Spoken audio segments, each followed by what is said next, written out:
افغانستان شدید مالی اور اقتصادی بحران کا شکار۔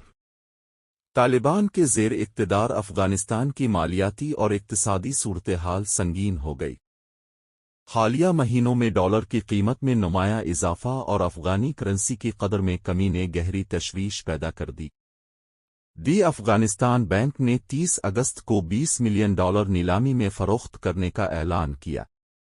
یہ اقدام امریکی غیر ملکی امداد کی معطلی اور افغانستان کی کرنسی کی قدر میں کمی کے بعد اٹھایا گیا۔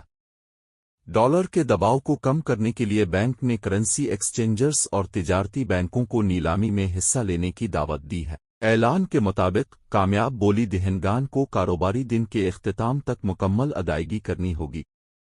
جزوی ادائیگیاں قبول نہیں کی جائیں گی۔ اس سے قبل DAB نے 17 اگست کو $25 ملین کی نیلامی کی تھی تاکہ کرنسی کو استحکام فراہم کیا جا سکے۔ ذرائع کے مطابق مذکورہ بینک نے تمام منی چینجرز اور کمرشل بینکوں سے کہا کہ ٹینڈرز جیتنے والوں کو دن کے اختتام تک اپنے اکاؤنٹس کا حساب کلیئر کرنے کے پابند ہوں گے۔ افغانستان بینک کے مطابق مارکیٹ میں امریکی ڈالر کے مقابلے میں 73.58 افغانیہ فی ڈالر کی شرح تبادلہ 24 جنوری کو صدر ڈونلڈ ٹرمپ کے ایگزیکٹو آرڈر کے تحت 90 دن کے لیے تمام غیر ملکی امداد معطل کر دی گئی، جس کے نتیجے میں افغانی کرنسی 69 سے بڑھ کر 80 افغانیوں سے زائد پر ڈالر کے برابر ہو گئی۔ ڈونلڈ ٹرمپ نے اپنے پہلے دور حکومت میں بھی مسلمانوں پر سفری پابندیاں عائد کی تھیں۔ امریکہ کی پارلیمان نے ایک ایسا بل پیش کیا گیا جو صدر مملکت کو مذہب کی بنیاد پر سفری پابندیاں عائد کرنے سے روک سکتا ہے۔ عالم خبر رساں ادارے کے مطابق national origin based anti discrimination for non immigrants نامی بل کانگریس میں اپوزیشن جماعت کی رکن جوڈی چو اور سینیٹر کرس کونز نے جمع کرایا ہے۔ اس بل کے منظور ہونے کی صورت میں صدر مملکت کو مذہب کی بنیاد پر سفری پابندیاں لگانے سے روکنے کے لیے امیگریشن اینڈ نیشنلٹی ایکٹ کو مزید مضبوط بنایا جا سکے گا۔ یہ بل اس بات کو بھی یقینی بنائے گا کہ امریکہ میں داخلے پر پابندی کانگریس کے مشورے سے اور صرف مخصوص اور مستند شواہد کی بنیاد پر عائد کی جا سکے گی۔ بل جمع کروانے والی رکن جوڈی چو نے کہا ہے کہ مسلمانوں پر سفری پابندی تعصب اور اسلاموفوبیا پر مبنی اور ہماری قومی تاریخ پر ایک بدنما داغ تھا۔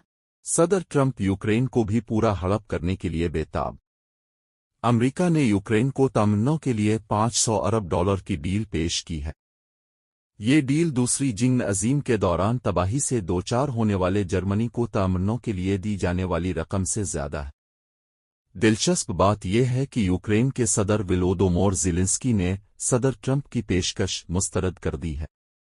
صدر ٹرمپ کا کہنا ہے کہ یوکرین کو جو ڈیل پیش کی جا رہی ہے، اس کے عوض امریکہ کو یوکرین کے معدنیات کے ذخائر، تیل اور گیس کی پروڈکشن، بندرگاہوں اور بنیادی ڈھانچے کے دیگر حصوں تک رسائی حاصل ہوگی۔ برطانوی اخبار ٹیلی گراف نے لکھا ہے کہ صدر ٹرمپ نے یوکرینی ہم منصب کو جو پیشکش کی ہے، اس کے تحت یوکرین کے قدرتی وسائل کے نصف پر امریکہ کا کنٹرول ہوگا اور وہ ان وسائل کو اپنی مرضی کے مطابق بروئے کار لا سکے گا۔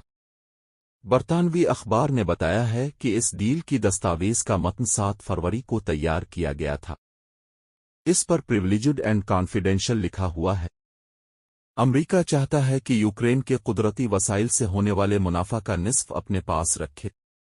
مزید یہ کہ اگر یوکرین کسی تیسرے فریق کو قدرتی وسائل کی کشید کاف لائسنس جاری کرے تو اس کی ویلیو کا نصف بھی امریکہ کے پاس رہے گا۔ اس ڈیل کے تحت، جسے قانونی تحفظ حاصل ہوگا، امریکہ برآمد کی جانے والی معدنیات کو خرید بھی سکے گا۔ ساتھ ہی ساتھ مستقبل کی سرمایہ کاری کے حوالے سے شرائط بھی امریکہ کی مرضی سے طے کی جائیں گی۔ امریکی صدر نے جو پیشکش کی ہے، اسے موجودہ حالت میں قبول کرنا یوکرین کے لیے مشکل ہے، کیونکہ اس صورت میں یوکرین کو اپنے ہی قدرتی وسائل پر تصرف حاصل نہ رہے گا اور آگے چل کر اس سے مزید پیچیدگیاں پیدا ہوں گی۔ وکلاء نے صدر سے ایکتا کپور سے پدم شری ایوارڈ واپس لینے کا مطالبہ کیا۔ پدم شری، ملک کا چوتھا سب سے بڑا شہری اعزاز، ان افراد کو دیا جاتا ہے جنہوں نے اپنے اپنے شعبوں میں غیر معمولی شراکت کی ہے اور معاشرے پر مثبت اثر ڈالا ہے۔ وکلاء نے صدر دروپدی مرمو کو ایک خط لکھا ہے جس میں ان پر زور دیا ہے کہ وہ فلم اور ٹی وی پروڈیوسر ایکتا کپور سے پدم شری ایوارڈ واپس لیں، اور یہ دعویٰ کیا ہے کہ انہوں نے نامناسب اور فحش مواد تیار کیا ہے۔